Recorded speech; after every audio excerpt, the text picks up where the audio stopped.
Oh, is there any better way to actually taste test homemade strawberry jam on a hot buttered slice of toast?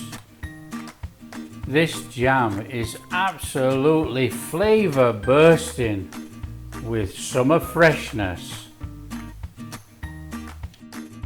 Hi guys, how you all doing? Welcome to Backyard Chef. I'm Rick. Today we're going to make strawberry jam.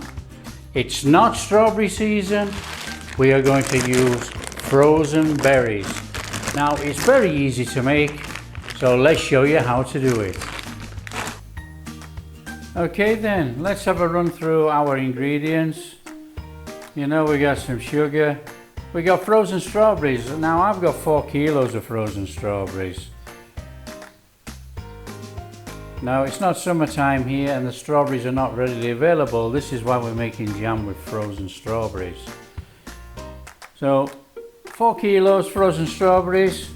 I have a couple of lemons to show, but I'm going to use 4 lemons, or the juice of 4 lemons. 3 kilos of sugar. I'm going to use apple cider vinegar and pectin powder. Now you don't have to use pectin powder if you don't want. That's up to you. But there we go. This is our ingredients. This is so simple as that to make really nice homemade jam. So what we got to do, guys, we got to put our strawberries in a pan. Now I'm using a pan which is going to show really well on film, but you know, you need to use a fairly deep set pan so the strawberries and the mixture doesn't boil over. So put all our strawberries in there. Now you can do it this way, or you can defrost all the strawberries first and then put them in. It's entirely up to you. You know, there's not a problem either way. I would probably prefer to use defrosted strawberries rather than this way, but you know, I didn't have time to take them out of the freezer and defrost them. So I'm going to add my apple cider vinegar. Now this is going to help with the setting of the jam. It's also going to give that slight sourness in there for the fruit, which will compensate for the sugar that's in there. So it's still going to taste like natural fruit and not be over sweet. Now I'm using the juice of 4 lemons in my jam.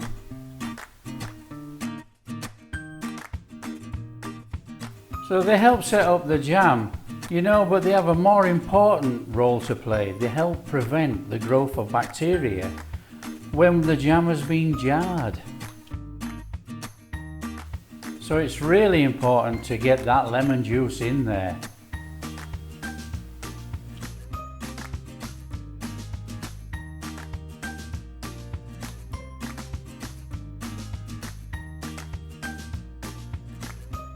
And then what we'll do, guys, we'll add our sugar. Just get our sugar in there.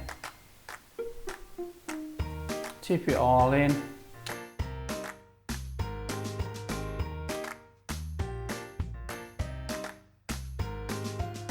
And then we'll add our pectin powder with our sugar, so that when it starts to boil, it'll all boil up together and our pectin will be incorporated in there.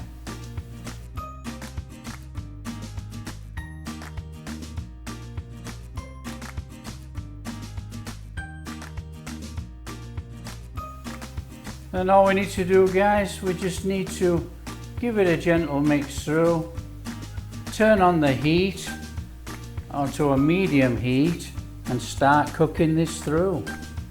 Now it is going to take quite a long time actually. It's going to take probably about an hour to actually cook because these strawberries are frozen.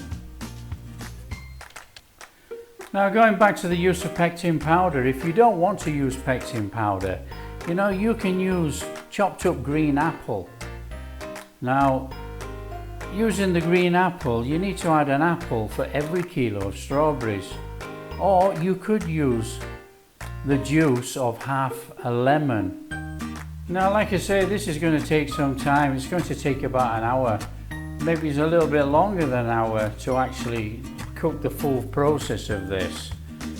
But in about 35 minutes we should see the jam starting to thicken up and the water has already started to evaporate out. What you need to do is put a little saucer in the fridge, in the freezer, and then we can do a little finger test on the saucer. So what you do is you take the saucer out of the freezer and you put a little teaspoon of jam on there and you do a finger test. You run your finger through.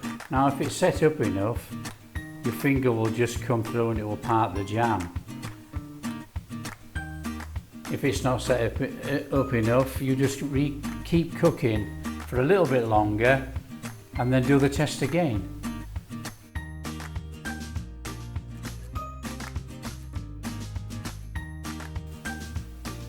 So as you can see on our finger test here, guys, it's not quite set up enough.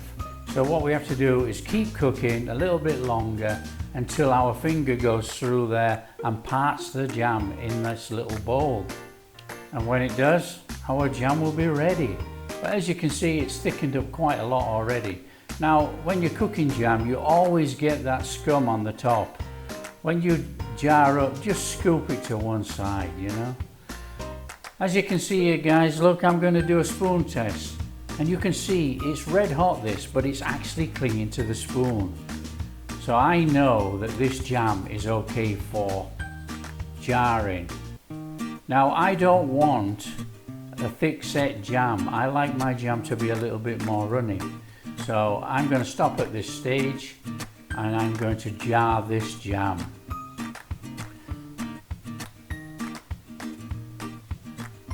Now don't forget, before you actually jar your jam, you have to sterilize your jam jars, you know. Get them in the boiling water for 10 minutes.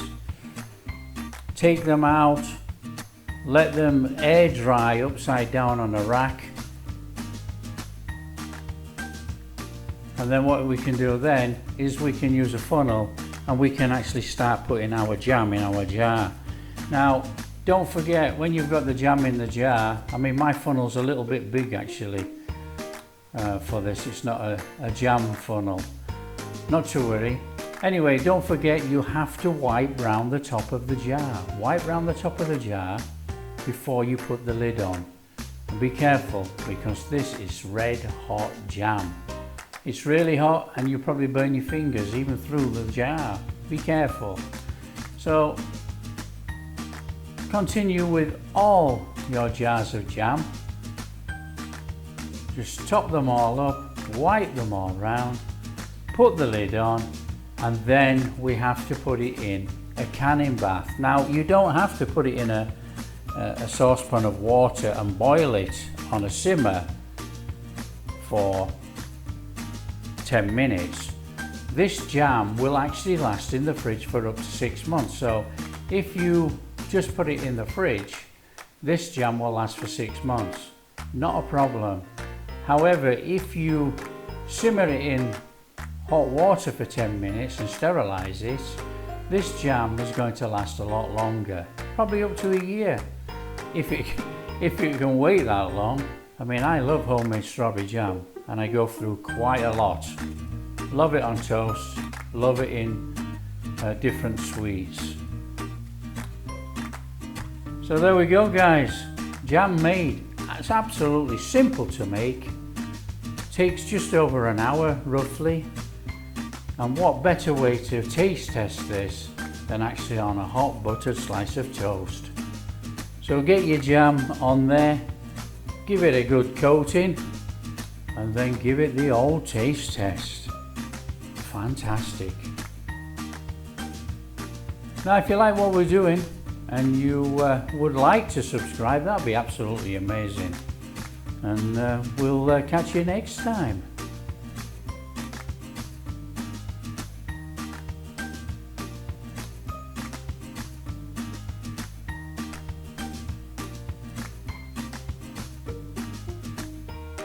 Delicious, absolutely delicious. I love it.